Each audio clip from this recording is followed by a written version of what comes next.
ভাড়া ঘৰৰ ভাড়া দিব নোৱাৰাৰ কাৰণে মালিকে আমাক ভাড়া ঘৰৰ পৰা উলিয়াই দিলে আজি। আপুনিতো জানেই যে আমাৰ আপোনালোকৰ বাহিৰে কোনো নাই, সেইকাৰণে আমি দুইজনী ইয়ালৈকে গুচি আহিলোঁ। মোৰ আইজনী, ঈশ্বৰে তোৰ ওপৰত বহুত অন্যায় কৰিলে অ'। ইমান কম বয়সতে তোক বিধৱা কৰি দিলে। মা, কি কৰিম, সকলোৱে ঈশ্বৰৰ ইচ্ছা। আমাৰ হাতত একো নাথাকে। যাৰ যেতিয়া সময় হৈ যাবলৈ এই সংসাৰৰ পৰা, তেওঁ যাবই, তাত কোনেও বাধা দিব নোৱাৰে। কিন্তু এই থাকি যোৱা দুই প্ৰাণীয়ে যে কিমান কষ্ট খাইছে সেইটো কোনে বুজিব মা।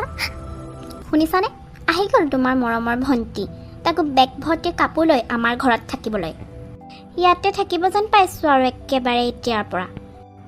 শুনিছানে, আহি গ'ল তোমাৰ মৰমৰ ভণ্টি, তাকো বেগ ভৰ্তি কাপোৰ লৈ আমাৰ ঘৰত থাকিবলৈ। আজিৰ পৰা ইয়াতে থাকিব যেন পাইছোঁ আৰু একেবাৰে। গম পাইছোঁ, কিন্তু একো ক'বওতো নোৱাৰোঁ মই। আমাৰ নিজৰে চলিবলৈ ইমান দিগদাৰ হয় গোটেই মাহটো, তাৰ উপৰি আকৌ এই মাক জীয়েকহাল ওলালহি আমাৰ ঘৰত থাকিবলৈ। উফ, মোৰ দেখিয়ে খং উঠিছে বুজিছা। মই সপোনতো ভবা নাছিলোঁ যে মই অহাৰ কাৰণে মোৰ নিজৰ দাদাই বেয়া পাব। কিবা এটা কাম বিচাৰি পালে মই সোনকালে ইয়াৰ পৰা গুচি যাম। মা, মই কাম বিচাৰি আছোঁ, পালে ইয়াৰ পৰা গুচি যাম। আৰু মই মুনুকনো ক'ত অকলে এৰি থৈ যাম কাম বিচাৰিবলৈ, সেইকাৰণে ঘৰত কেইদিনমান থাকিব পাৰিমনে? আইজনী, মই নিজেই তোৰ ককাইৰৰ ওপৰত বোজা হৈ আছোঁ অ'। তইতো জানই যে ঘৰৰ খৰচ আজিকালি বহুত হৈ গ'ল, আৰু তাৰ উপৰি ল'ৰা স্কুল, টিউশ্যনৰ ফিজ, মোৰ দৰৱৰ খৰচ, এইবোৰতেই সকলো টকা গুচি যায়। কিন্তু হ'লেও এইখন ঘৰ তোৰো হয়, তই কেইদিনমান ইয়াত থাকিব পাৰিবি দে। ভণ্টি, তোৰ যিমান দিন মন যায় সিমান দিন থাকিব পাৰ আমাৰ ঘৰত। দাদা, তই যে মই ঘৰলৈ অহাৰ কাৰণে ভাল পোৱা নাই সেইটো মই ভালকৈয়ে জানো। তই মুখেৰেহে কৈছ মোক থাকিবলৈ, কিন্তু মই অহাৰ কাৰণে যে তই কিমান বেয়া পাইছ পেটে পেটে, মই কি গম পোৱা নাই নেকি? চিন্তা নকৰিবি, মই কিবা এটা কাম পালেই গুচি যাম ইয়াৰ পৰা। তেতিয়ালৈকে তহঁতি অলপ দিন আমাক সহ্য কৰ আৰু। মোৰ একো উপায় নাই অ' দাদা, ইয়াত নাহিলে মই ৰাস্তাত থাকিবলগীয়া হ'লহেঁতেন ছোৱালীজনী লৈ। অংকিতা, মই বাবলুক স্কুলৰ পৰা আনিবলৈ যাওঁ, তেতিয়ালৈকে তুমি ভাত ৰান্ধি থবা দেই। আৰু শুনাচোন, বাথৰুমত মই কাপোৰ তিয়াই থৈ আহিছোঁ, সেইবোৰো পাৰিলে ধুই দিবা। হ'ব বৌ, মই কৰি থৈ দিম বাৰু সকলো কাম। ঠিক আছে, সকলো কাম আজৰি কৰি থবা, মই যাতে আহি কাম কৰিবলগীয়া নহয়।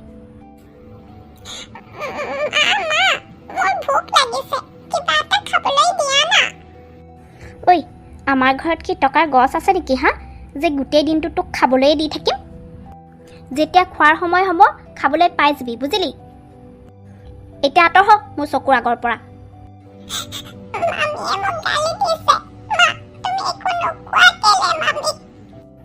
মুনু, কালি ৰুটি এখন আছিলে, ৰুমতে আছে, তাকে খাই লোৱাগে চোৱা এতিয়া। মই যিমান পাৰোঁ সিমান সোনকালে নিজৰ কাৰণে এটা কাম বিচাৰিবই লাগিব, নহ'লে মুনুৱে বৰ কষ্ট পাব। মা, ঈশ্বৰৰ কৃপাত মই চাকৰি এটা যেনে তেনে পালোঁ অ'। মেডিকেলত আয়াৰ কাম, বৰ বেছি ডাঙৰ কাম নহয়, দৰমহাও বেছি নাই মা, তথাপিতো আমাৰ দুজনীৰ কাৰণে যথেষ্ট। বৰ ভাল কথা অ' আই, তই এতিয়া ইহঁত দুটা গালি সুধি থাকিব নালাগে আৰু। মই যে অন্তৰৰ পৰা বহুত সুখী হৈছোঁ অ' আই আজি। ডক্টৰ বাইদেউ, কথা এটা ক'ব আছিলে আপোনাক, ক'ব পাৰোঁনে? অংকিতা, কোৱাচোন কি কথা? মানে বাইদেউ, মই থাকিব পৰাকৈ মেডিকেলৰ কোৱাৰ্টাৰ এটা পাম নেকি? অলপমান অসুবিধা হৈছিলে। ঠিক আছে, মই চাম বাৰু, যদি কোৱাৰ্টাৰ খালী আছে তোমাক জনাম। ধন্যবাদ বাইদেউ। অংকিতা, শুনাচোন। কিনো বাইদেউ? অংকিতা, মই তোমাক প্ৰায়ে লক্ষ্য কৰোঁ যে তুমি বহুত পৰিশ্ৰমী আৰু প্ৰতিভাশালীও লগতে। তুমি নাৰ্ছিঙৰ কোৰ্চ এটা কৰি নোলোৱা কেলে? তোমাৰ ইনকাম ভাল হ'ব বুজিছা, আৰু তুমিতো 12 পাছ, তথাপিতো তোমাৰ ইনকাম কম। ছোৱালীজনীৰ ভৱিষ্যতৰ কথা ভাবিয়ে তুমি নাৰ্ছিঙৰ কোৰ্চ এটা কৰি লোৱা বুজিছা। মই কেৱল তোমাক পৰামৰ্শহে দিব পাৰিম, বাকী তুমি যি ভাল দেখা কৰা। বাইদেউ, মই চেষ্টা এটা কৰিম বাৰু। ঠিক আছে, মোৰ ডিউটি আছে, মই তোমাৰ লগত পিছত কথা পাতিম, হ'বনে? ডক্টৰনী বাইদেউ, মই নাৰ্ছিঙৰ কোৰ্চ কৰিম বুলি কৈতো দিলোঁ, কিন্তু টকা যোগাৰ ক'ৰ পৰা কৰিম ইমানকৈ? মোৰ ওচৰত এখেতে দিয়া কিছুমান সোণৰ গহনা আছে, তাকে বিক্ৰী কৰি টকা যোগাৰ কৰিব লাগিব। ডক্টৰনী বাইদেৱে ঠিকে কৈছে, মই যদি নাৰ্ছিঙৰ কোৰ্চটো কৰি লওঁ, মুনুক মই এটা ভাল ভৱিষ্যত দিব পাৰিম।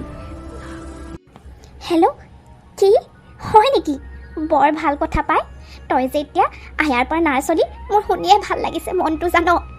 সঁচাকৈ ঈশ্বৰে তোক অৱশেষত চকু মেলি চালে, তই এতিয়া মুনুক ভাল এটা জীৱন দিব পাৰিবি। কি ভণ্টি নাৰ্ছ হ'ল? কিন্তু কেনেকৈ? অঁ, আৰু ইমানবোৰ টকা তাই ক'ত পালে মা?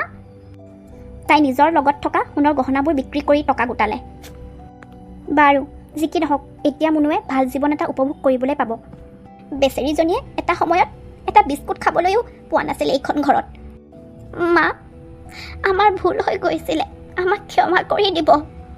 অঁ মা, ভণ্টি আৰু মুনুক আমি বহুত বেয়া ব্যৱহাৰ কৰিলোঁ। সঁচাই মই বৰ অহংকাৰী আৰু স্বাৰ্থপৰ হৈ গৈছিলোঁ। অ' মা, চা, তহঁত দুয়োটাই ক্ষমা মোক নহয়, অংকিতাক খোজ, কাৰণ তহঁত দুয়োটাই তাইৰ অন্তৰত বহুত দুখ দিলি। অঁ মা, আমি ভণ্টিৰ ওচৰলৈ গৈ ক্ষমা খুজিম। বন্ধুসকল, আমি আমাৰ বেয়া ব্যৱহাৰৰ কাৰণে খুবেই লজ্জিত। অঁ বন্ধুসকল, মই ককায়েকটো হৈও নিজৰ ভণ্টিক বহুত অপমান কৰিলোঁ এইখন ঘৰত।